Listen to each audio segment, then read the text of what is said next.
Only one story in town this morning. It's a news and sport one involving the FIFA World Cup draw and the Socceroos learning their fate as to who they're going to face in North America next summer, Northern Hemisphere time. Fox Sports News football reporter Luke Doherty here to take us all through it. Alex. It's been a crazy morning, hasn't it? It has. We've had everything. We've had Heidi Klum, Kevin Hart, we've had a multitude of performers, but at the heart of it all, we have learned the Socceroos group stage opponents for North America next year. At least 3/4 of them, with a little bit of doubt over the fourth one. So Australia was in pot 2 by the time that Australia was drawn out by NBA superstar Shaquille O'Neal. The USA was already waiting for us in Group D as one of the co-hosts. So the Socceroos and the USA faced off just a couple of months ago, the USA winning that one at altitude in Colorado, which won't be a World Cup venue.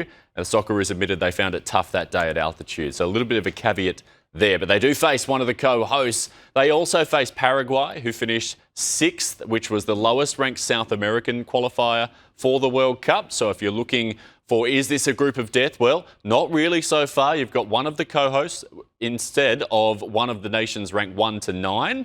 You've got one of the co-hosts. So that's a big win for Tony Popovich. The 6th ranked South American side, that is a big win for Football Australia. And then there are 4 UEFA playoff paths. One of them contained Italy, one of them contained Denmark. The Socceroos avoiding those 2 paths and instead getting either Turkey, Romania, Slovakia or Kosovo. That will be decided in March in a playoff tournament next year. So all in all, from a Socceroos perspective, they'll be absolutely cheering with this group. And we're going to hear from Tony Popovich later. He's not going to come out and say it's an easy group. No, he's not.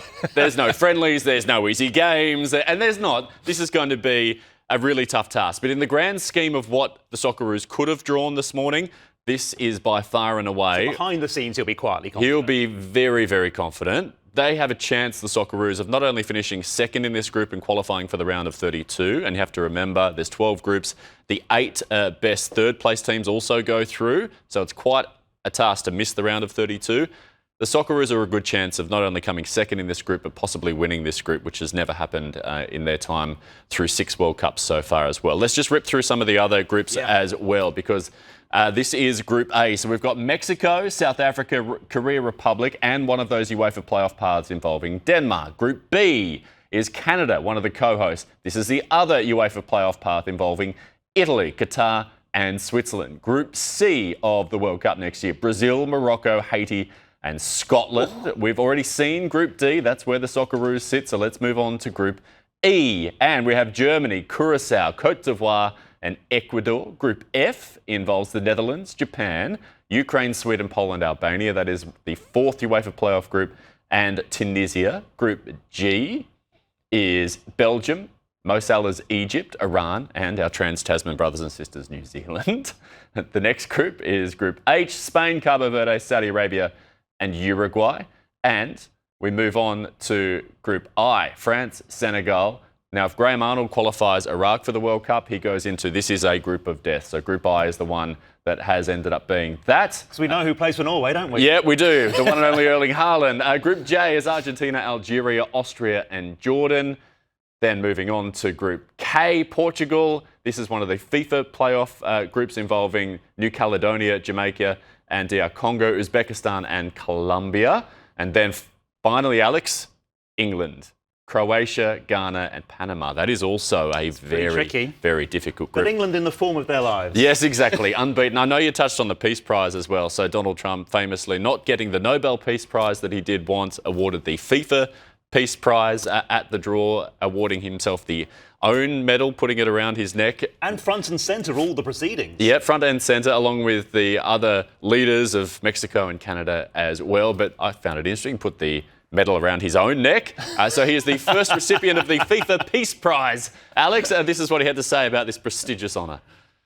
I want to thank, by the way, my family, my great First Lady, Melania. You're right here, and thank you very much.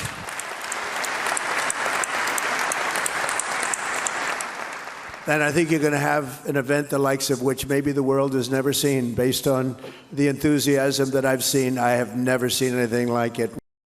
So we now have the groups. We now await the matches and where they will be played. That will be confirmed by FIFA this time tomorrow morning. So when everyone wakes up Australian time, that will be the detail that has been released. So we can get you back to do it all again. Yeah, we'll do it all again.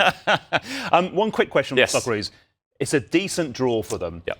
But the history of Australian men's football is that almost the tougher the challenge, the better they play, right? Yeah, exactly right. So the bigger the stage and opponent, the greater the Socceroos performances traditionally have been. We're thinking at the round of 16 against Argentina 4 years ago, where they took the World Cup winners, eventual World Cup winners, Argentina, right to the wire on that occasion, only losing 2-1 for a side that contained so many fantastic footballers, including Leo Messi. So no doubt, where the Socceroos are at in their evolution at the moment and the squad that they are going to have available next year, this is a group that they can go in with hopes of winning.